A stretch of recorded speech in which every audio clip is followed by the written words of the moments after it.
হ্যাঁ, এ ব্যাপারে আমরা খুবই গর্বিত, ধামরাইবাসী গর্বিত। আমরা যারা দীর্ঘদিন তার সাথে রাজনীতি করার সুযোগ হয়েছে, এমন একজন যোগ্য এবং সৎ ব্যক্তির সাথে রাজনীতি করতে পেরে আমরা গর্বিত। কিন্তু কাল মাননীয় চিফ হুইপ যে দৃষ্টান্ত, যে কথা বললেন লক্ষ লক্ষ মানুষের সামনে, যে আমাদের এমপি সাহেব 2 কোটি টাকার উপরে বরাদ্দ পেয়ে 2টি খাল একদম সুন্দরভাবে পুনর্খনন করে মাননীয় মন্ত্রী আসাদুল হক দুলু সাহেব উনিও দেখে গেলেন। তারপরে 1,05,00,000 টাকা এখান থেকে যে বর্ধিত টাকাটি সে সরকারি কোষাগারে জমা দিয়ে দিল। এটা আমরা গর্বিত এবং দৃষ্টান্ত, আলহাজ তমিজউদ্দিনের পক্ষে সম্ভব। বিসমিল্লাহির রহমানির রহিম। আপনার এই সুন্দর প্রশ্নটির উত্তর আমি দেই। তার আগে আপনারা একটু আগে লক্ষ্য করলেন যে আমাদের মাননীয় সংসদ সদস্য এভাবেই তাৎক্ষণিকভাবে ধামরাই পৌরসভার বিভিন্ন মসজিদে শুক্রবার করে উনি নামাজ আদায় করছেন এবং সংশ্লিষ্ট এলাকার সকলের সাথে আলোচনা করে সংশ্লিষ্ট এলাকার যে অতি দ্রুত কিছু কাজ আছে সেগুলি দেখছেন এবং আমাদের দায়িত্ব দিচ্ছেন পৌরসভার ভিতরে, সেগুলি জানি খুব দ্রুত সময়ের মধ্যে সমাধান হয় তার ব্যবস্থা করছেন।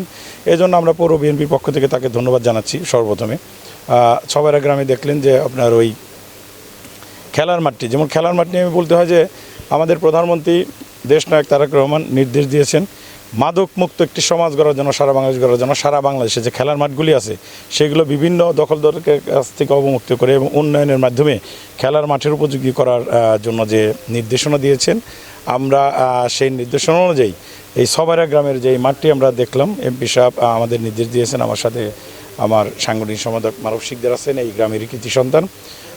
আমরা ইনশাল্লাহ এটা বলতে পারি অতি দ্রুত সময়ের মধ্যে এইটা খেলার মাঠ উপযোগী করার জন্য যা বরাদ্দ করার উনি আশ্বাস দেখেছে সেটা পাবো এবং এই গ্রামের যেখানে যেখানে ছোট ছোট অসুবিধাগুলো আছে সেগুলো আমরা দ্রুত নিরসনের চেষ্টা করব।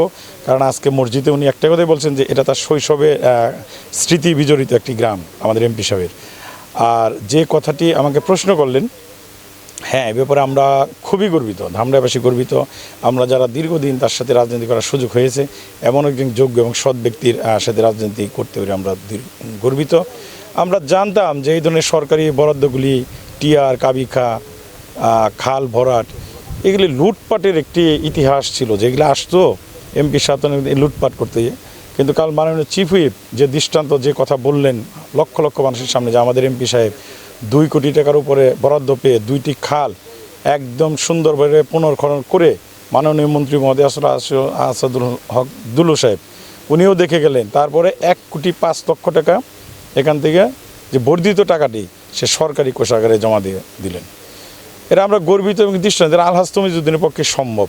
এবং আশা করব উনি যে কথা বলেছেন যে মাননীয় প্রধানমন্ত্রী দেশনায়ক তারেক রহমান যে সততার দৃষ্টান্ত নিয়ে মাঠে নেমেছেন, আমাদের প্রতিটা সংসদ সদস্য বাংলাদেশের একইভাবে চলবে, একই সততার দৃষ্টান্ত স্থাপন করবে এবং বাংলাদেশ হবে স্বনির্ভর বাংলাদেশ, দুর্নীতিমুক্ত বাংলাদেশ, মাদকমুক্ত বাংলাদেশ এবং বাংলাদেশ তার নিজের পায়ে আবার ঘুরে দাঁড়াবে।